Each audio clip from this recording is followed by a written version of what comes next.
Welcome to my Puja sign channel. তোমরা সবাই কেমন আছো? আশা করি খুব ভালো আছো, আর আমিও খুব ভালো আছি। তো আজকে আমি চলে এসেছি একটা শ্যুটে। তো আজকে আমার উপর কি লুক ক্রিয়েট হবে, তো তোমরা ভিডিওটা দেখতে থাকো, সবই তোমাদের সঙ্গে শেয়ার করবো। তো চলো স্টার্ট করা যাক, অনেক লেট হচ্ছে তো তাড়াতাড়ি স্টার্ট করি, তোমরা ভিডিওটা কন্টিনিউ করো। চলো, আমাদের এখন ক্রিম্পিং স্টার্ট হয়ে গেছে, ক্রিম্পিং চলছে, আর এই যে ক্রিম্পিং করছে। তো কাজ স্টার্ট হয়ে গেছে তাড়াহুড়োর মধ্যে দিয়ে, কারণ যত তাড়াতাড়ি সাজানো হবে শ্যুটটা তত ভালো করে হবে, সেই জন্য। তো চলো তোমরা ভিডিওটা দেখতে থাকো, খুব ইন্টারেস্টিং ভিডিও হতে চলেছে, আর লুকটা তো অবশ্যই ইন্টারেস্টিং হবে। তো ভিডিওটা কন্টিনিউ দেখতে থাকো।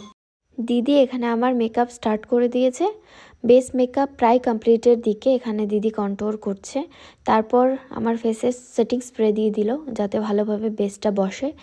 এখানে আমার বেস মেকআপ কমপ্লিট, তাই দেখছিলাম যে পুরো মেকআপ হওয়ার আগেও কত সুন্দর লাগছে দেখতে ফেসটা। তারপর আমার বেস ভালোভাবে বসার জন্য ব্লাশ হাইলাইটার ইউজ করার পর আবার সেটিং স্প্রে দিয়ে দিল যাতে কোনোভাবেই কোনো রকম প্রবলেম না হয়, ভালোভাবে যেন বেসটা সুন্দরভাবে বসে যায় ফেসে, সেই জন্য খুব সুন্দরভাবে আমিও বললাম যে একটু ভালোভাবে দাও। পুরো বলতে গেলে আমার মুখটাকে স্নান করিয়ে দেওয়া হলো। তারপর এখানে দিদি আই মেকআপ স্টার্ট করছে, আর যেহেতু আমার বেস কমপ্লিট হয়ে গেছে সেই জন্য আমার আইয়ের নিচের পোর্শনে লুজ পাউডার ইউজ করা হয়েছে যাতে কোনো রকম কালার নিচে পড়লে কোনোভাবে বেসটা যেন খারাপ না হয়, সেই জন্য। তো এটাও একটা টেকনিক, বেস মেকআপ করার পর যদি আই মেকআপ তোমরা করো তাহলে এভাবেই তোমরা আইয়ের নিচের পোর্শনে লুজ পাউডার ইউজ করে তোমরা আই মেকআপ করতে পারো, তাহলে কালার পড়ার কোনো রকম ভয় থাকে না। এভাবে খুব সুন্দরভাবে আই মেকআপটা কমপ্লিট করা যায়। তো এখানে আমার চলছে আই মেকআপ, তো ও ওর মতো আই মেকআপ করুক। এবার আমি তো ওকে ডিস্টার্ব করছিলাম না, আমি চাইছিলাম কোনোভাবে যেন দিদির ডিস্টার্ব না হয়, যার কারণে আমি নিচে ক্যামেরাটা ধরেছিলাম। তো যাই হোক, তোমরা এভাবেই ভিডিওটা দেখো, কন্টিনিউ করো, তোমাদের সঙ্গে ফাইনাল লুকটা আমি শেয়ার করছি। তো এখানে আমার আই মেকআপ কমপ্লিট, কিন্তু দেখো আমার নাকের নিচে এক কালার লেগে গেছে, বাট ওটা কিছু না, ওটা উঠে যাবে। আমি ওটাই দেখছিলাম যে আমার নাকের ওখানে কি করে কালার লাগলো। তো সাজানো বেস মেকআপ আই মেকআপ প্রায় কমপ্লিট। এখন টিফিনের জন্য ব্রেক, সবাই একটু খাওয়া দাওয়া করছে, আমি একটু হালকা পাতলা কিছু খেলাম, টিফিন করলাম। সাজানো প্রায় কমপ্লিটের দিকে, হেয়ার বাকি আছে, আর বাকি আই মেকআপ প্রায় কমপ্লিট। লিপস্টিক পরানো বাকি আছে, জানি এখন ভূতের মতো লাগছে, বাট লিপস্টিক পরানোর আগে অবধি ভূতের মতোই লাগে, তারপরে লিপস্টিক পরালে ভালো লাগে। তো প্রায় কমপ্লিট হয়ে গেছে, আর কিছুক্ষণ লাগবে হতে।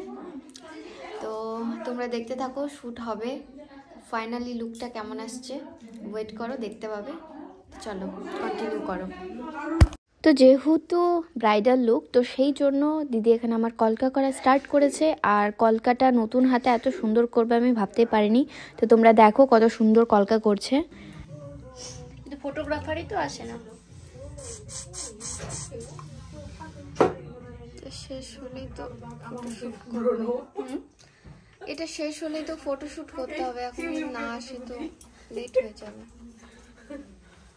পলির মুখে পলিতে তো বুকুমি দিয়েছে প্রোগ্রামগুলা। ভিডিও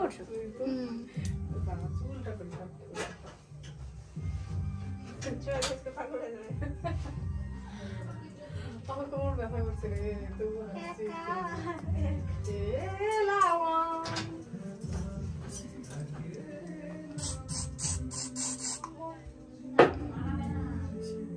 তো দিদি এখানে আমার হেয়ার স্টাইল করছে, আর হেয়ার স্প্রের এই স্মেলটা আমার একটু বিরক্তকর লাগে, বাট ঠিক আছে, কোনো ব্যাপার না।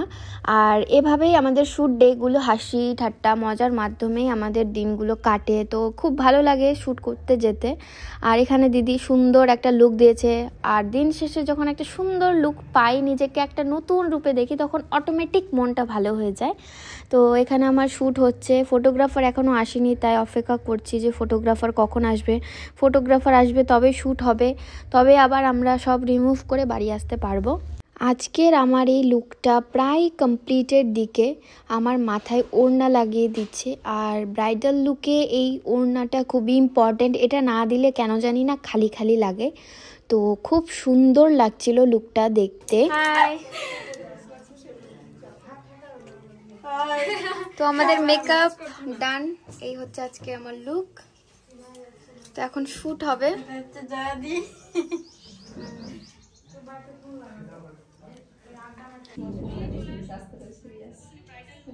ও হচ্ছে পূজা। তো গাজলে যারা দেখছো তারা তো মোটামুটি সবাই চেনো পূজাকে। দিদি এখানে লাইভ করছিল, এটা লাইভের সময়কার ভিডিও। তারপর আমি একটা ভিডিও নিলাম, পরপর লাইভ চলছে। আর এখানে ফটোগ্রাফাররা বসে আছে ফটোশ্যুটের জন্য। আর এখানে আমরা সবাই দাঁড়িয়েছিলাম। আর এই দিদি কত কেয়ারিং, তার মডেলের প্রতি তাকে জল খাইয়ে দিচ্ছে। আর এখানে আমরা সবাই দাঁড়িয়েছিলাম, ফটোশ্যুট হবে এক এক করে পরে, সেই জন্য এখনও কিছু খুলিনি, ফটোশ্যুট বাকি ছিল ওই সময়। তো এখন চলছে আমার ফটোশ্যুট। এই ফটোগুলো তোমরা ইনস্টাগ্রাম অ্যান্ড ফেসবুকে দেখতে পাবে। তারপর আমরা সব মডেল অ্যান্ড মেকআপ আর্টিস্ট সবাই একই ফ্রেমে, এখানে সবাইকে একসঙ্গে লাইভে দেখাচ্ছিল, যার কারণে সবাই আমরা একসাথে দাঁড়িয়েছিলাম। চারিদিকে মনে হচ্ছে চাঁদের হাট বসে গেছে, সব সুন্দরী সুন্দরী মডেলরা সব দাঁড়িয়ে আছে। আর সাজিয়েওছে খুব সুন্দর, সবাই ভালো কাজ করেছে। প্রথম এক্সাম ডে, বাট এত সুন্দর সবাই এত ফিনিশিংয়ের সঙ্গে কাজ করেছে, দেখে সত্যি খুব ভালো লাগলো। তো ভিডিওটা এই পর্যন্তই, দেখা হবে নেক্সট ভিডিওতে। ততক্ষণ ভালো থেকো, সুস্থ থেকো, মজায় থেকো, টাটা।